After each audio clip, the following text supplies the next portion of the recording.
have to tell you, people have been kind of blown away today by the turnout. There are thousands of people, not just crowded here on the steps of the New York Public Library, but all down Fifth Avenue.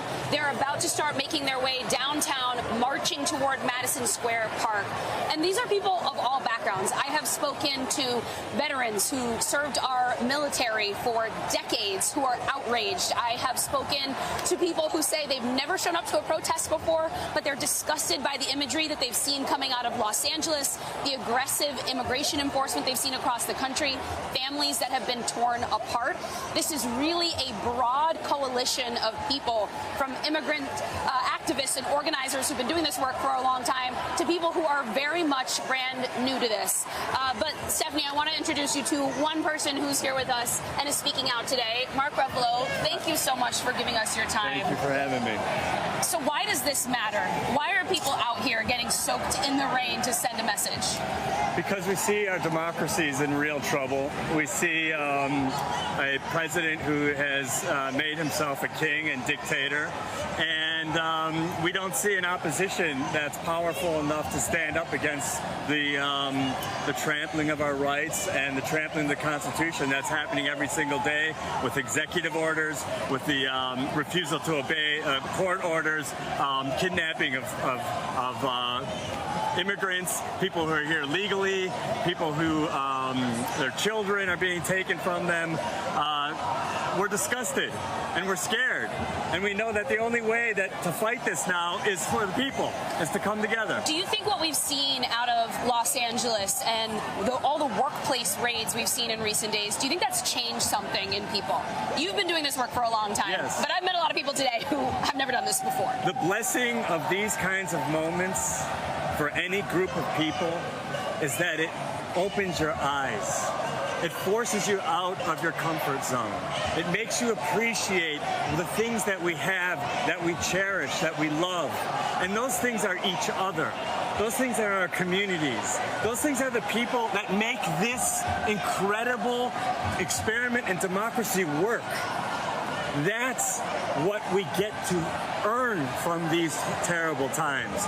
Trump is trying to take our freedoms away, so we have to be reminded of what those freedoms actually are. What do you think it's going to be like for people to experience this parade in D.C. tonight? What message is it sending to Americans to see their military used in this way? It's a message that this president does not care about any of our founding fathers' principles. One of the reasons we separated the military from the executive branch was because we were leaving countries where dictators were using the military against the people. We're seeing it already happening in California.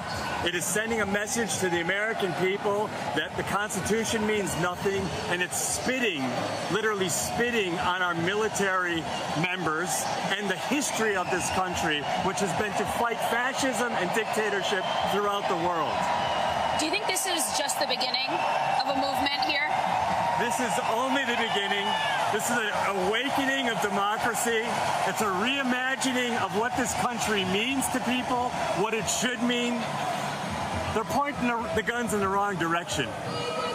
It's not the immigrants who are taking anything. It's not that there isn't enough for everyone in this country. It's that there's a few very, very, very, very wealthy, powerful people who are taking too much.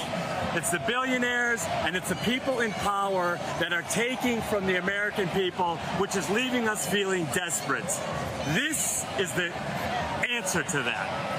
This is the reimagination of America and the reestablishment of our democratic principles. One of the questions I get all the time, and I know Steph gets all the time as a reporter, is, well, how do we really know if we're at the precipice?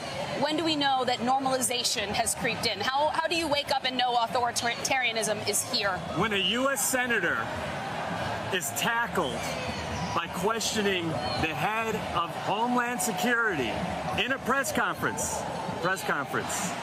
Okay, we're not in the halls of Congress now. We're in a press conference for the American people. When a U.S. senator is tackled in a press conference representing his constituency with a question to the Homeland Security who has invaded that state with a military presence, you know you're heading towards dictatorship.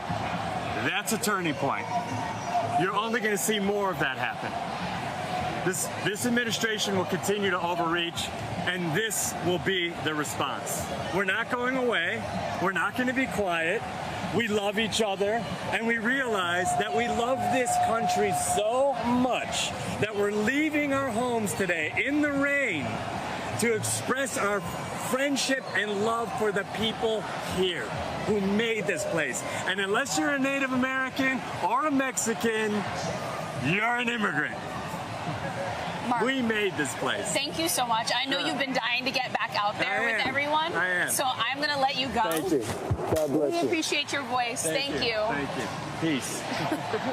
Stephanie, I have to say, too, for anyone who's watching this and wondering, is this a fringe movement? Are these, just the few who feel confident, emboldened to speak out?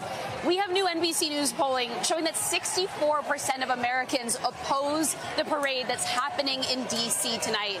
So as you heard Mark just say there, but also what I've been finding in this crowd is that this is an incredibly ideologically diverse group of people.